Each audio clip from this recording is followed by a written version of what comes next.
as I'm sure you know, nakakatanggap na ako ng mga congratulatory messages from different heads of states. Nakausap ko na ang unang nakatawag sa amin ay yung US, the President Joe Biden, and China, President Xi. Nakausap ko namin also the Japanese Prime Minister Kishida. I even spoke to the outgoing Prime Minister of Australia, PM Morrison, who just went through an election also. So, marami na talagang nangyayari, marami na talagang we are already being recognized. This new administration is being already recognized. Mukha namang walang problema sa recognition. Maybe the comfortable margin that we enjoyed during the election has a part to play with that. In connection of that, today I met with three ambassadors: the ambassador of South Korea, the ambassador of Japan, the ambassador from India, and now the head of station of the United States, where we were able to discuss many of the things that how we are going to handle the next few years in terms of our relationships with the different countries. Ang aking lang laging pinapaalala sa kanila, sinasabi ko, palagay ko, sa pandemyang ito, ang recovery ng lahat natin ay hindi kakayanin ng kahit isang bansa, kahit gaano kayaman. Kailangan the partnerships will be the one that will bring us through. Keep the global economy at least as stable as is possible, and will give us the opportunities for us to take advantage of the opening of the global economy. So I think that we were all in agreement that that is going to be the situation. Specifically in Japan, with the Japanese ambassador, we spoke about some of the ODA projects that JICA ODA that possibly we can pursue.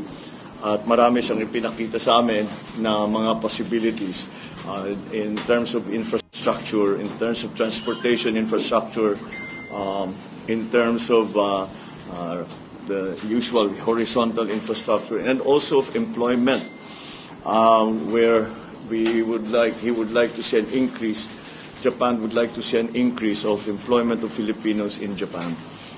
So that we will pursue those opportunities further. With the ambassador of South Korea, napag-usapan namin yung IT, digital communication, because South Korea is still considered to be one of the best in the world when it comes to IT. And I said, kung sana matulungan mo kami diyan. At pinag-usapan din namin with the South Korean ambassador, napag-usapan din namin yung offer nila at yung nakapunta na rito ng mga expert na nuclear power para tignan ang Bataan Nuclear Power Plant para makita kung ano ba ang maaring gawin. Pwede pa bang ituloy o kailangan na magtayo ng bago? What are the things that we will have to do? So, binuhay namin ulit ang diskusyon na yon. Although they have come before, we will now study their recommendations and their findings, and we will see if it can still apply. Because as we have been talking about all through the campaign, isa sa pinakamalaking problema is the supply of power. If we are going to industrialize post-pandemic, we are going to go through rapid industrialization, then the power sector must be ready for that. And the problem with in the power sector is that malaki ang lead time. Kahit na siguro yung pinakamaliit na planta, 3 years yan. Minimum, 3 to 5 to 7 years. But kahit na hindi aabutan ng administrasyon ko, we still have to start somewhere. So we spoke about that, and some of the other security concerns for the region. Siyempre, North Korea is a continuing concern to South Korea. And the stability in our area is something that we had also discussed. With the ambassador from India, we hit upon, he had three very interesting programs that they are instituting in India that I think might be applicable in the Philippines.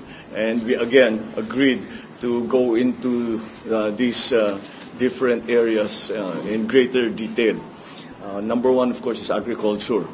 We have a lot, we can learn a lot, especially from India, not only in the techniques of agriculture, but also in the protection of farmers and how to bring the average age of the farmers down from what it is now. Nababasa ko 57, 56, 57 ang average age ng ating mga magsasaka.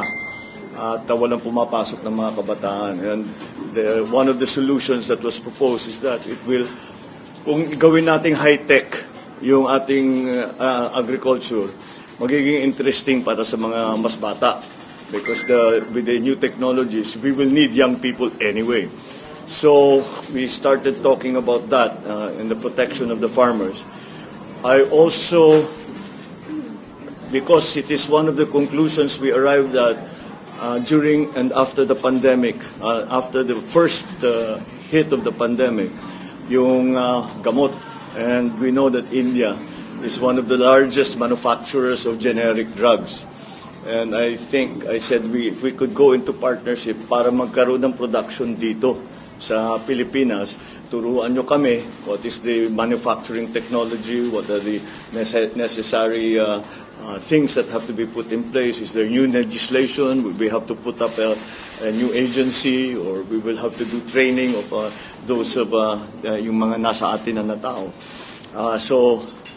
But in the end, to be able to provide at least the basic, yung mga basic lang na mga gamot na dito na nanggagaling. Marami na tayong ginagawa pero marami pa rin kulang. And kaya naman siguro, I have no doubt na yung ating mga manufacturers dito, kaya naman nilang gawin yan. Pero we will get advice because may experience ang India. Kaya siguro naman marami silang maipapakita sa atin. Titignan natin kung babagay dito sa Pilipinas, baka maka-adapt tayo, and we will also be able to pursue that. The other very interesting area that we talked about with the Indian ambassador was their programs in India for microfinancing. And this is again because of the MSMEs that we are hoping to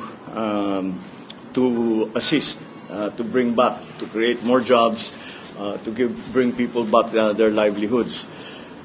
Meron silang statistic na nagulat kaming lahat. Sinabi, 70 pesos pa lang, 70 pesos pa lang, pwede na silang magbukas ng account doon sa kanila. Napakaliit lamang, kaya na nila. So sabi ko, will you please send me material? Because I'm very, very interested in that. Kasi mabusisi ang trabaho na yan. India has always been a pioneer in terms of microfinancing. But they have taken it already to this level na kahit ganun lang kaliit ang puhunan mo, pwede ka na magkabangko, pwede ka na magka-bank account, pwede ka na maghanap buhay, pwede ka na magnegosyo.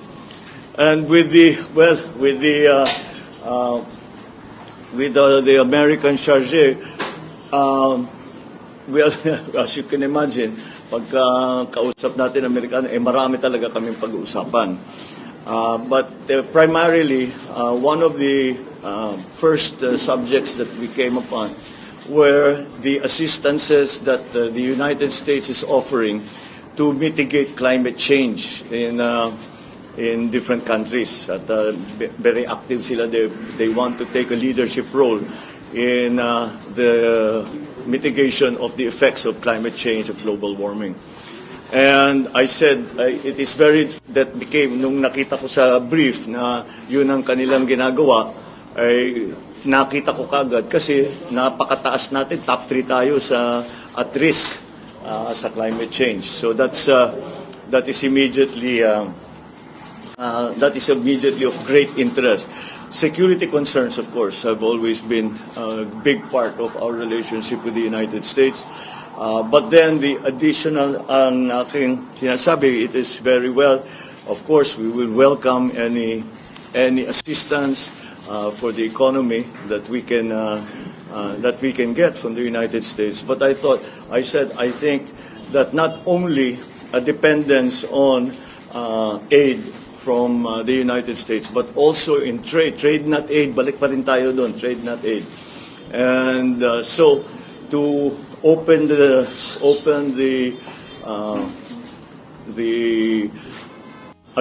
government, the bureaucracy, this administration, to the possibilities of private partnerships, joint venture from the Philippines and with the American. Marami naman tayong history sa ganyan. Marami nagbubukas dito na kumpanya na American for a long time now.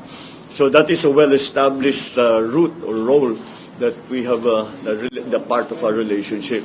Siyempre, security concerns, pinag-usapan namin, the return or the re-signing or the extension of the VFA agreement and how it has to be redefined for the near future with the changing situation around the world, especially in our region. Siyempre, yun ang ating primary concern. So we talked about some new technologies that might be available to us in terms again of power generation, but which ang usapan talaga nasa climate change. Napunta kasi naman climate change na pupunta yan sa lahat ng sektor eh. Kaya yun ang napunta power, napunta sa agri, napunta sa iba't ibang sektor. So that is the extent of my discussions with the ambassadors today, with some of the diplomats that came to see me today. This is not the first time I've met with them. This must be about the second, third, or fourth time already dahil nung kampanya pa lang, marami nang pumupunta, nagtatanong, ano ba talagang iniisip mo, ano yung binabalak mo. And this is just to further the discussion so that we get into actual practical detail. Hindi lang yung mga vague ideas of what can be done, but really to dig down and to see what can be done, what needs to be done para mag-succeed itong mga program na ito. What do we have to do in the Philippines? What can we expect from our partners around the world? So that's basically it. Except for some of, I think yung inaantay nyo talaga yung mga appointment. Yes. Well, na ano tayo ni our friend, the incoming DOJ secretary has already announced it himself. So sa segundahan ko na lang siya that Boying Remulla, I have asked him to join the government as DOJ, the Secretary of the Department of Justice.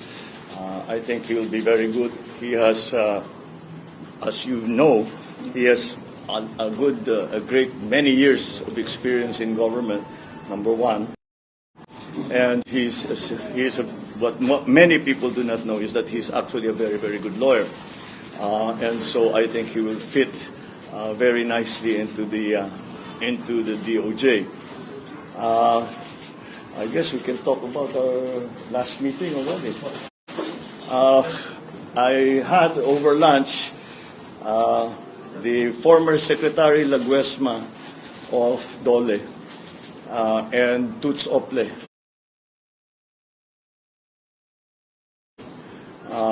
to talk about the labor segment, both Dole and the new Department of Migrant Workers. So our new my nominee for Dole is going to be the former Secretary Laguesma, to return. And we've asked help from Toots Ople to start organize already the Department of Migrant Workers so that when the time comes that we are mandated to start operations in pag-isipan kung ano ang gagawin natin para pagdating ng panahon ay mabilis na. The Department of Migrant Workers from the day one will immediately be operational and performing its function. That's really my general policy sa lahat na ito, is to fix policy as early as now, so that when the time comes that we are giving now our nominations to the CA, ay mabilis na ang magiging proseso. At kahit na hindi pa ma-confirm yung mga iba, hindi pa natapos ang confirmation process ng mga iba, ay ang mangyayari ay marami na tayong naintindihan na ng mga tao natin, the cabinet secretaries and the rest of government, kung ano yung kailangan gawin, what is expected, what the timetable has to be, so that we can immediately start work as soon as the term of the next administration begins. I have also tapped an old friend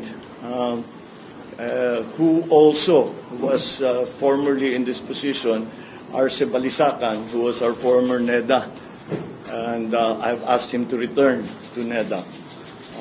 I've worked with him extensively in the time that I was governor.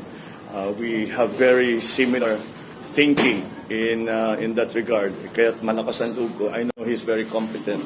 I know his policies are policies that will be to the betterment of our country and for employment, for the development of the economy. Nag-uusap kami ng ilang oras at mukha namang tumutugma ang aming pag-iisip tungkol sa approach natin dito sa mga darating na ilang taon when it comes to the economic managers. I know that siyempre ang punot dulo talaga na susunod na administrasyon is the economy. Kaya alam ko yan inaabangan na talaga ninyo. Allow me and maybe a few more days for me to be able to announce formally who will be part of the labor sector is going to be very much part of any redevelopment and recovery of the economy. So that's part of it. NEDA, obviously. Sa NEDA, having come from governor, sabi ko dapat ibalik natin yung primary function ng NEDA. NEDA, you have to remember, is the National Economic Development Authority. And the process has always been that the provincial development councils will forward their recommendations to the regional development council, which will forward their recommendations to NEDA. Hindi na nasunod yun. Kailangan natin maibalik because, again, being a proponent of local government, we need to hear from local governments so that what we do at the national level is relevant to the needs and the concerns of local government. So that's it for now. I think that's enough to be getting on with. We're working very hard on the other departments, and dahan-dahan naman. We are beginning to fill the positions. I still have to talk to them. Some of our proposed nominees, and we have to understand na nagkakasundo kami sa polisiya. Kasi kung di naman sila mag-agree, mahirap naman masyado yun. So we will continue to discuss with them, and should they agree, umpisahan na namin ang mga planning para diyan. So I wanted technically talaga dapat after proclamation itong mga announcement na ito. Pero I know na maraming hindi na makapag-antay dahil nga napaka-importante itong mga appointment na ito. But allow me the luxury of a few more days and we will be able to announce more. At the moment, siyempre nakaabang kami sa canvassing. My best information is that the canvassing will proceed rapidly, and I told the speaker and the leadership of the House and of the Senate that I'm on call. Kung matapos sila, kahit anong oras, kahit hating gabi, I'll be happy to go there to be proclaimed. So that's what we are busy with now. And that also explains to you bakit ako naka-Amerikana. Dahil nga, mga kaharap ko, ambassador, na ibang look namin dito sa headquarters at hindi na kami nangangampanya at we are now back in the office, working in the office. So I'll leave that with you for now. I'll take a few. Sa inauguration po, Mr. President, are we going to hold it sa grandstand po since parang Hindi kaya because nga na may ospital eh. Ginagamit pa eh. Hindi naman natin pwedeng ilipat ito na. Kailangan pa ito. Yata ng Manila government and even the DPWH Secretary Roger Mercado parang sa na sinabi nila. No, I don't think there's any need to go to that. Yun lang, we're now looking for an alternative. So out na po yung grandstand? I think for now, unless something will change radically, we cannot use Kirinong Grandstand. Mas maganda para sa akin, gusto ko doon dahil yan ang tradition eh. Pero marami talagang pinalitan yung pandemic. Wala tayong magagawa. Sir, under your administration, will the Philippines participate in the Indo-Pacific Economic Framework? Yes, we talked about that. Can you discuss more? Yes, we are very much involved. We are very much involved, and we are considered very much an important member of that aggregation. So some of the elements of the Indo-Pacific Regional Treaty are going. We spoke about with the different ambassadors, most specifically with the American charge. So yes, we will be involved in that. Sir, House Majority Leader has said that... I'm sorry? House Majority Leader Romualdez has said that... I'm sorry, I'm really... Hello, sir. House Majority Leader Romualdez has said that a stimulus measure is among your top priority legislation regarding the Congress, sir. Sir, may we know, sir, if you think that the government still has funds to fund another stimulus package, and then, sir, given that the 90% of the 2022 budget has already been disbursed to various agencies. Yes, there are slight differences because although it has been disbursed, not all of it has been spent. So meron pa tayong room, pero konti na lang. And so that's why we will have to look to the new budget, the budget for 2023, which is presently being written. We have to look at that to find sufficient funds for the things that we want to do. Kasi talaga, basically, move some public expenditure away from non-investment expenditures to more investment-led expenditures. Again, to revitalize, to really retool the economy. Sir, you also open selling government assets, such as NAIA and a portion of Manila Bay, as proposed by Congressman Salceda to pay for the country's debt, sir. I'm always very wary of selling government assets. So as a matter of principle, I'd rather not. So, yes. Sir, just a follow-up, how do you think the Philippines will benefit from the Indo-Pacific Economic Framework? Well, it's going to be, because now, as I said, the survival and the stability of the global economy, or even just the regional economy, is going to depend on the partnerships we make with other countries. And that's why that's going to be very important. We have to open as much of the economy as we can to trade. And that's where these kind of treaties come in. Okay? Thank you. Maraming salamat. Sa lahat ng viewers ni Dean Arman Nocum, subscribe kayo rito sa vlogcaster Dean Arman. At mag-iingat po kayo mga kababayan. Always keep safe and practice physical distancing. May awa ang Diyos, makararaos din po tayo sa pandemyang ito.